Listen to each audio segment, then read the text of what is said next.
You can't start the car. Johnny has the keys.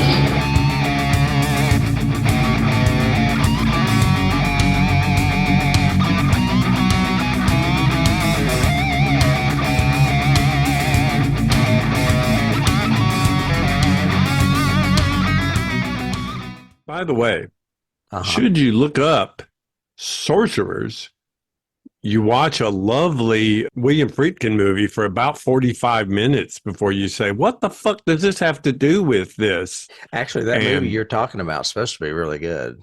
It is good. It was really good. I think I added it to my list as a suspense thriller. I was literally like 45 minutes in going, this cannot be the one that he was talking about. No, this cannot be it. And then went, okay, no, there's no Boris Karloff in it. It's the sorcerers. Oh, okay, the sorcerers. So. And I have always heard great things about that movie. Have you? Don't trust those people ever again. I know. I was like, this is not what I thought it was going to be. It's very swinging 60s with a lot of horrible music. It is like they are trying to do evil beatnik.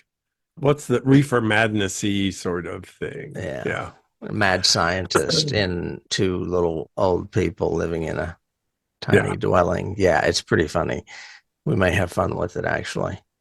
Yeah, I think we will. Have you seen that show, The Bear? No. I'm into it, and it is kind of knocking my socks off. It won two Golden Globes, I think? For the two leads, yeah. Yeah.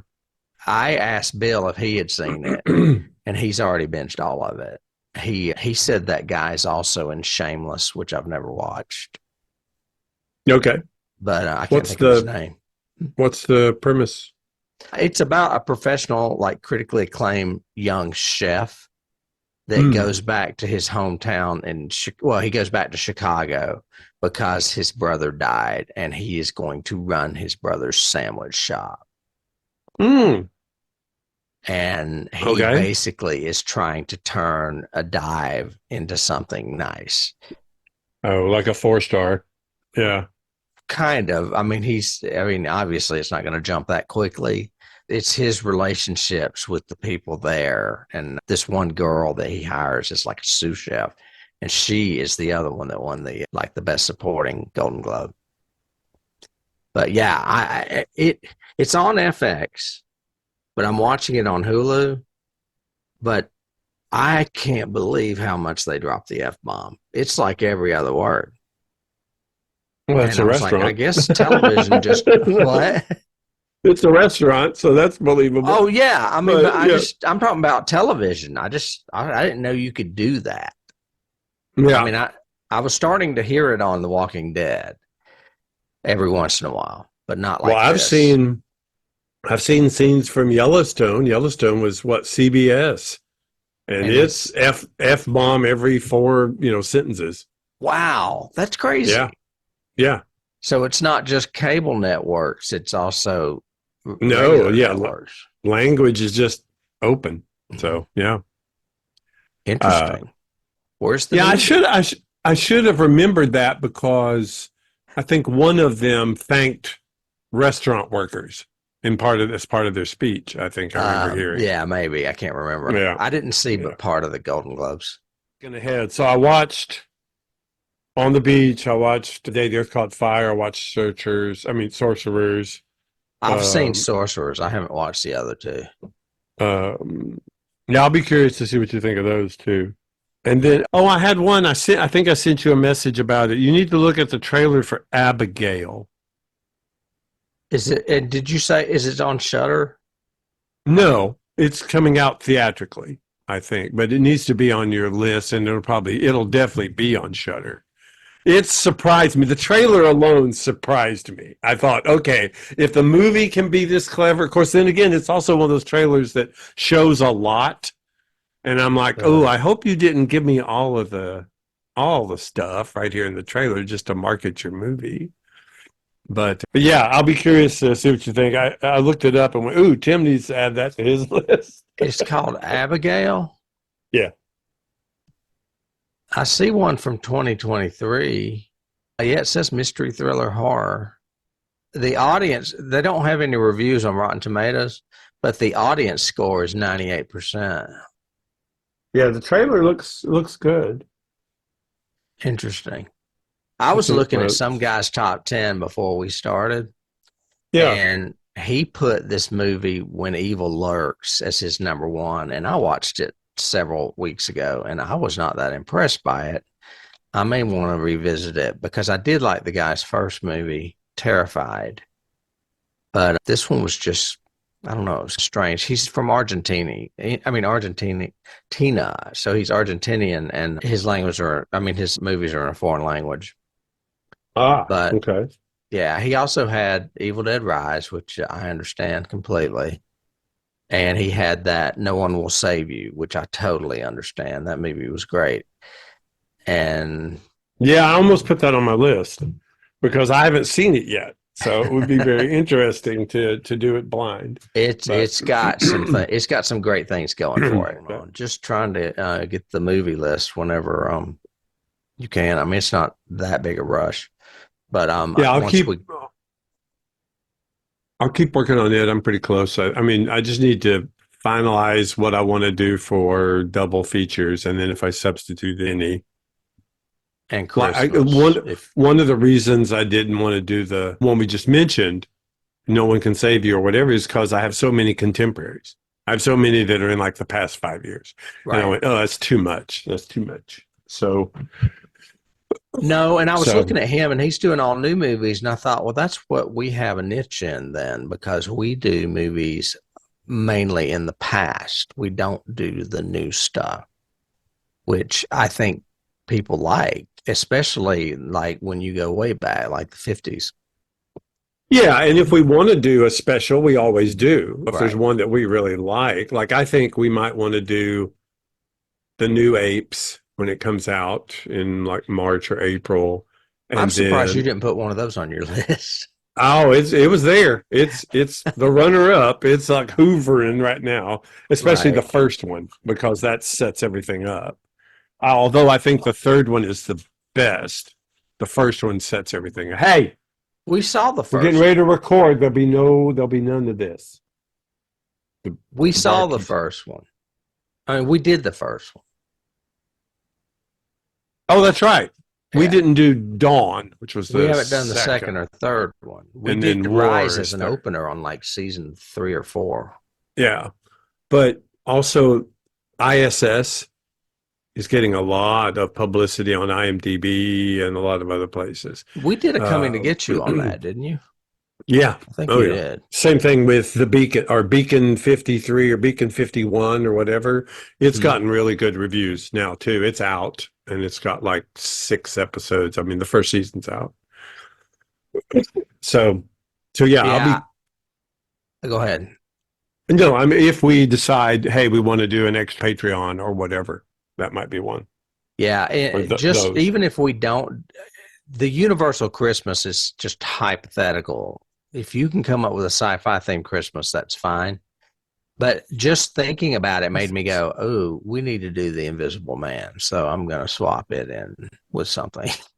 Yeah, and I haven't seen that one yet either. Yeah, you're talking about the new one, right? Yeah, with what's her name? Yeah. The girl from Handmaid's Tale. Yeah. And I checked, and it is at least distributed by Universal. So I'm assuming it's a Universal film. Because they own those rights. Yeah. It was still in their dark Universal Dark CDI or whatever that they wanted to do. That Mummy bombed. I thought it was pretty good. And then you put in Failsafe. Yep. You could easily do a double feature of that and Strangelove if you wanted to. Oh, yeah. I think we should. I've seen either one. I think I saw Strangelove, but I don't think I've seen Failsafe. I think you'll love Failsafe. Failsafe is really good, and the 2 leads in it are phenomenal. Phenomenal. And did you see I put the Evil Dead Redux the week before Evil Dead Rise? Mm-hmm. Golly. I know there's sometimes where there's like 3 sci-fis in a row, and sometimes when there's like a couple of horrors in a row. I may try to go fix that, but in some cases, I really don't care. In 3, 2, 1. One. Be editing that motherfucker. I didn't watch all of the Emmys last night, but apparently the Bear cleaned up on like some of the acting ones. Oh yeah, and best drama.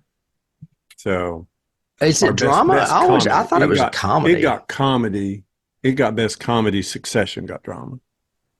So I saw that. Yeah, this morning. it cracks me up, but they Uh, cuss constantly on that show. Yeah, that's just wild. And Bill said, "I've got one word for you, Christmas." So I'm expecting a crazy Christmas episode when I get to it. I'm still in the first season, though. He may be talking about second. I watched Curse of the Cat People yesterday. It's got the exact same cast, but she died in the movie. Are you talking about the remake? No, Irina in the black and white version. Oh yeah. And she comes back as a ghost in the second one, and she's like befriending the child of her husband's second marriage. Very interesting. That's a Cool concept, actually. It is, but it's not really a horror movie. And guess who directed it? I don't know. Robert Wise. Oh, He co-directed it with someone else. It was when he was first coming on the scene. okay. Yeah, I liked it though. It honestly, it would make a good Christmas movie. Guess what else I watched? What?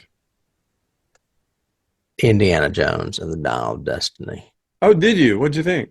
I haven't seen it yet.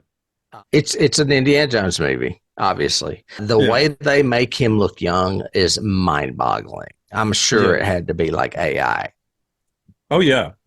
Well, not AI, but months of filters and the way the way they do the rejuvenation, I guess. Well, and his voice.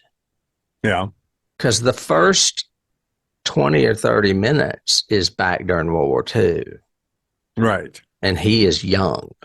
And it's just like, shit. And then there's one brief sequence where they go back like to where he looked like in The Fugitive. Mm-hmm. Where he's aged, but not aged like he has now. Right. And I was like, all of that stuff was amazing. I know that there were people during the strike that were mentioning Dial of Destiny is a good example of why they're striking. Because if they can do that, then they don't need actors. Because if the technology is right here, right now, and we can take Harrison as he is right now, have him do this dialogue or do this scene, and then we regenerate his face, his hands, his body, his voice, everything else. The next step is we don't need him to do the original. We already have him. The same way that the new Star Wars stuff has Darth Vader with all of these scenes of dialogue. But James Earl Jones never recorded those scenes. He recorded his vocabulary, and they just type in what they want Darth to say. And Vader says I would think that Harrison signed a contract. I would think his manager or agent or whatever made sure all of that stuff was compensated in the contract for that film. Oh, no, yes, of course. Yeah, And what they're striking about is AI being able to do that in the future. So you don't need that. You can have a Harrison Ford at any age in his career doing a scene with Charlie Chaplin. And we can do that together. And it's brand new dialogue. It's brand new story, whatever, because computers will allow us to CGI that. I would think they would have to somehow get his permission because it's him or compensate him for it. Depends on if your image as the character or your image yourself is part of the contract. That's part of it too. Like the big deal all of this came stuff up is going to start being in contracts. You know it is. Oh yeah. Well, the reason the strike really happened and they finally the last straw sort of thing was the new contracts coming from the studios for extras said that you are giving your likeness to them and they can do it in perpetuity. So we would not need 100 extras every day. We only need 100 extras for day one, and we're going to digitize their images. And then we're going to put them in every other shot we need in the movie going forward because they've agreed to let us do that. So your image isn't you anymore. You don't control it. They can do whatever they want to with it. So are they doing that with extras now? No, that was why the strike happened. They said you Okay. cannot do that. So, but we'll see. I think it'll still happen regardless. I mean, you're going to see a lot of deep fakes, a lot of stuff, a lot of things that aren't true. Nobody said that, and it's going to end up being really bad because AI is pretty freaking smart. It's everywhere. Oh yeah. I mean, everywhere I go now, it's like, would you like to generate an AI response for that? I'm like, sure. And then my I'm like, voiceover okay, and then I guys- just go in and edit it. My voiceover guys are freaking out because they're losing contracts and everything because they can just transcribe the book and put whoever's voice they want to in it. Right. That I can do that. I can now just I mean, Amazon has their own, but I would wait. I'm going to wait until I hear something that sounds really good before I would even consider that. Yeah. But like artists are freaking out about covers because now you can use that Dolly or whatever in Chat GPT and it'll read your book and then generate the perfect cover for you. Yeah. Yeah. So, and all of a sudden you own that and you don't have to pay a cover artist. I mean, I pay upwards of 150 or more usually for a cover. Mm-hmm. Oh yeah, I'm sure. It's going to be scary. All the prompts that you can give it. That one that I've got, and you literally just create a stick figure, and then you give it the prompts like, "I need a squirrel riding on Santa's back on a rocket ship," and it goes, and then it gives you like 10 different styles that you want to. Right. I have prompts here for Chat GTP. I put in a big chunk of my book and I said, analyze my style. And they did it. And then I turned it into a prompt and said, based on the provided sample. Oh, wait, no. I put, please emulate my writing style, which is conversational and casual, heavy on dialogue and sprinkled with descriptive narratives. I want the tone to be warm, engaging, infused with humor, sincerity, and emotional relevance. And then I gave it half a chapter and it finished the chapter for me. But honestly, it's terrible. I have to rewrite the whole thing. So, well, of course, because all they can creatively right now, all AI can do is mimic. It doesn't have the substance to understand and the nuance yet to be creative, to take that next step in that, you finish this one sentence and suddenly this idea comes up. Oh, the next sentence should start this way because that inspired me to do. Inspiration isn't there yet. Eventually, maybe, but I think singularity is probably a decade off before we get there. But we'll get there. I mean, all the science fiction, all the science fiction that has been written is true. It will happen, you know. Speaking of science fiction, there is a heavy science fiction aspect in the Indiana Jones movie. Really? Well, the last one was too. I don't remember the last one. I don't know if I even saw it. I think I saw it. What happened? It's the Crystal Skull. It's right. Marion comes back. It's with Nazis, but it's with a female Nazi. This one's with Nazis too. Yeah, they essentially one of his old professors has a literal genuine crystal skull, of which there were only 5 found ever discovered, and it's this elongated. It's an alien skull. Obviously. Oh, yeah. I think I do remember that. And they use it to track down the temple of the Crystal Skull, which turns out to be a spaceship. It's buried under this huge Mayan temple thing. And once he puts the Crystal Skull back, all the skulls are in place and they all start communicating and the ship takes off. The spaceship takes off. Okay. And This one's got an element in it that's just as strong sci-fi as that. It's not that though. Yeah. Sure.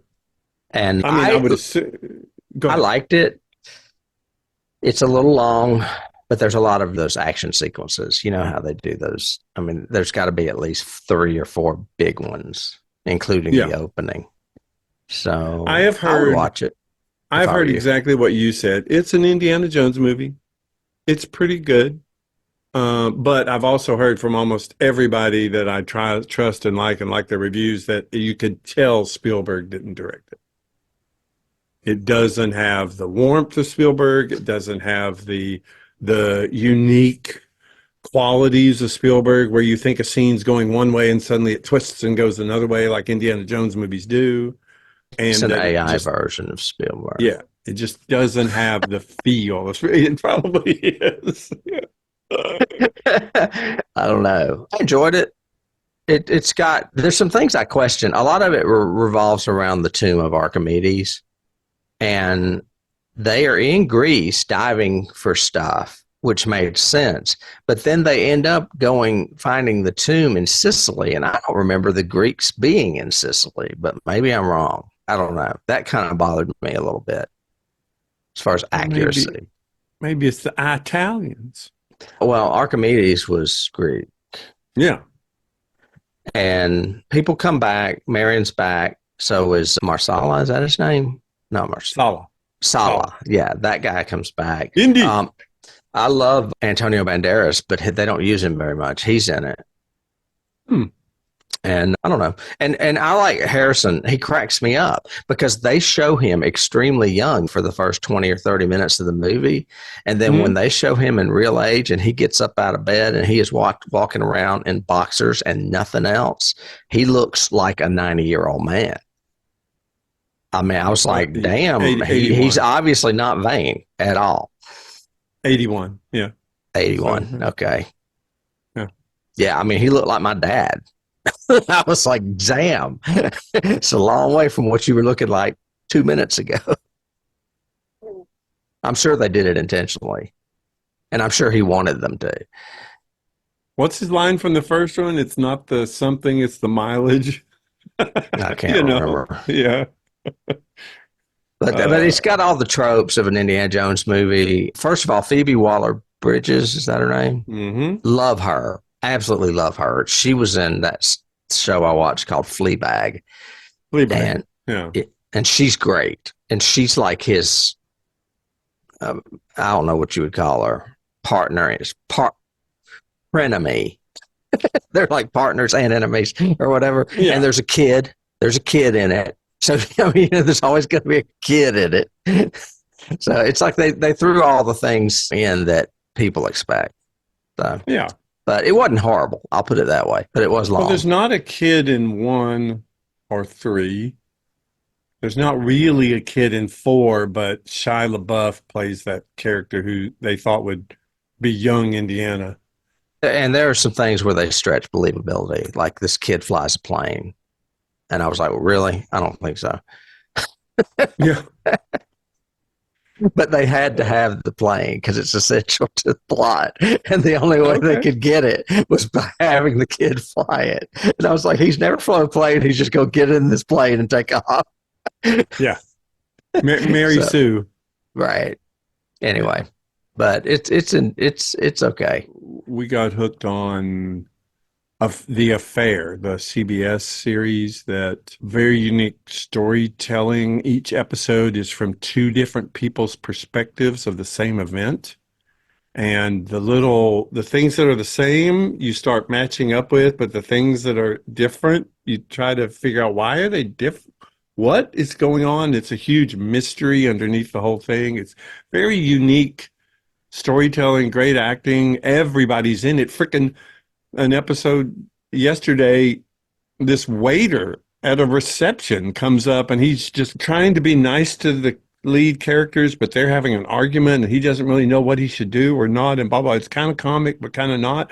And then he walks away at the very end and goes, special thanks to Brendan Fraser as the waiter. And I went, what? I thought that was him, but there's no way he took this bit role of being a waiter in the background of one scene. No Strange. dialogue, nothing. But you see people all over. I mean, very well cast. It's called The Affair because I thought that was some like HBO show. It's been on for 4 years. Oh, okay, yeah, it's the same title. The one I'm thinking of had Dominic West in it, and it was like cable. It was like HBO or something. It's of course about an affair and Okay. its ramifications on all these people involved. But it's really pretty interesting. But that's Okay. what I've been watching, but that's not genre. So Oh no, I'm not also really. But that's all right. We're not talking genre at the moment. I've been watching a ton of shit. I've been watching The Bear, and I finished the second season of Moonlighting. I can't remember what else, but Dennis and I were talking about some things we wanted to watch. Oh, RuPaul's back on too, of course. he won last night, or she won. They won. He goes by he.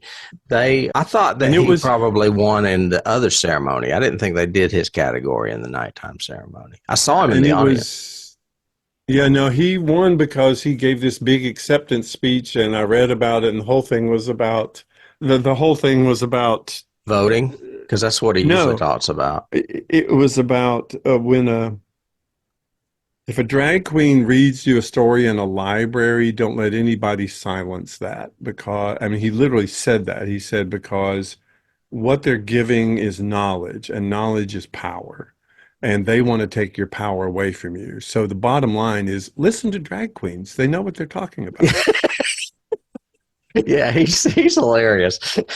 But yeah, his big thing is like when they dance around at the end of every show, one of them's always got a sign that says www.vote.com or whatever.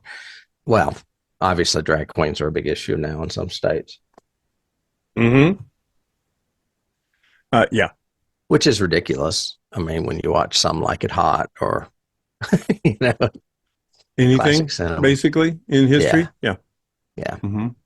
I saw him in the audience. I only saw parts of the Emmys, but I saw them cut to him when they brought Marla Gibbs out. Mm-hmm.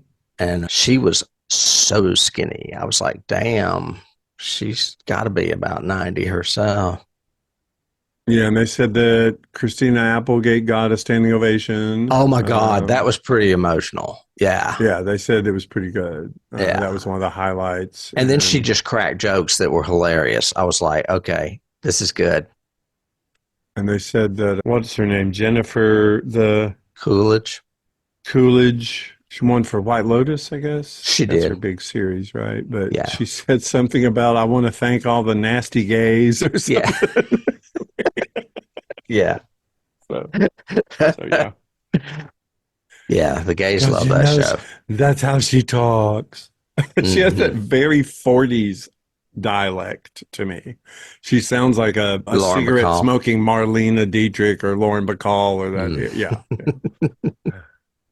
3, 2, 1. I've been watching all the awards shows. Have you now? Yeah, and The Bear is winning on every one. I was like, they've won Golden Globes, they've won the Emmys, they've won the Critics' Choice Award. Yep. And I'm almost through with the first season. Yep, they are definitely up there. Oh, we're watching The Floor. Have you watched it? The Floor? No. It is a game show hosted by Rob Lowe on Fox. Okay. It's like a trivia game show. So you have to know things like Oscar winners, horror movies, things like that. And all the contestants are in the first episode. And there's like 100. There's like 100 of them standing on this giant electronic like chessboard. And they eliminate like 7 every episode until it gets down to, I guess, the final 2. Okay. It's pretty cool. I mean, Rob Lowe makes a good host. But it's only on weekly, so we've only seen 3 of them. Okay. The Floor. Let me throw these out to you, and we can rearrange or play or whatever. But I do think Failsafe should have a double feature with Doctor Strangelove. We talked about that. I agree with you about Excalibur. After reading the synopsis of Green Knight, that does sound like that might be a cool double feature. That's funny that you said that because I was looking at it last night. It's on one of my apps. Yeah, because Green Knight I thought you were talking about an older Green Knight from like the early 2000s. It was terrible. But this is newer, and it might be cool to compare it to 81. And then the other one that I thought might be interesting that came up was, since I like Europa Report so much, maybe pairing it with Stowaway. Stowaway is the other new one that came out like 2 years ago, and it's based on cold equations. I actually talked about it on a genre week, either this year or last year. And it stars, what's her name that you like so much from Conjuring? Shoot. Who's the mom in Conjuring? Oh, I mean, not Lily in Taylor? Conjuring. No, not in Conjuring. In Hereditary. Tony Collette. Tony Love Collette. her. She's the lead in it, and she's really good. And then, wait, where's Excalibur? Excalibur, you said Green Knight. But the problem is, if we do those, then that's 3 double features in a row in the current list. I can probably rearrange them again. But that would be, I think, plenty of double features. And then I haven't had any changes. Huh? I haven't had any changes. It's interesting that it's like a Carpenter Halloween again. So that's cool. Yeah, that's fine. It's Christmas I'm worried about. And Universal, I still like Universal Christmas. I think that works. Okay, we can do that. Because I was trying to think, doing the Kong research, we've done Dracula, the first one, right? Because we did both. We did a double feature. Correct. Right? And we did Wolfman. But that was before we were doing video. Yes.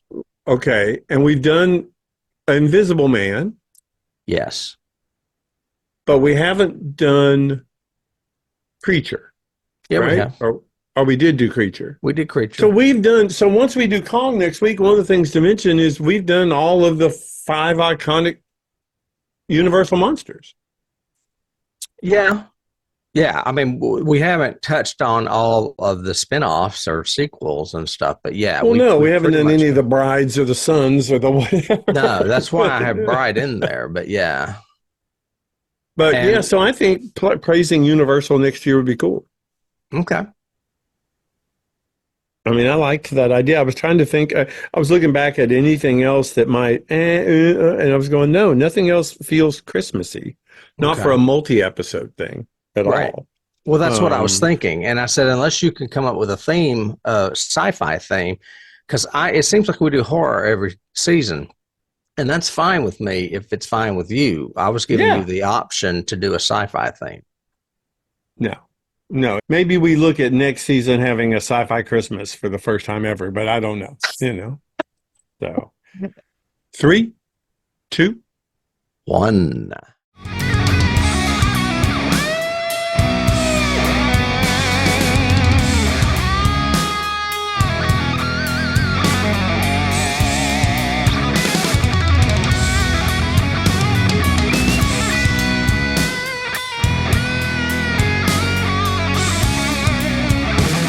You can't start the car. Johnny has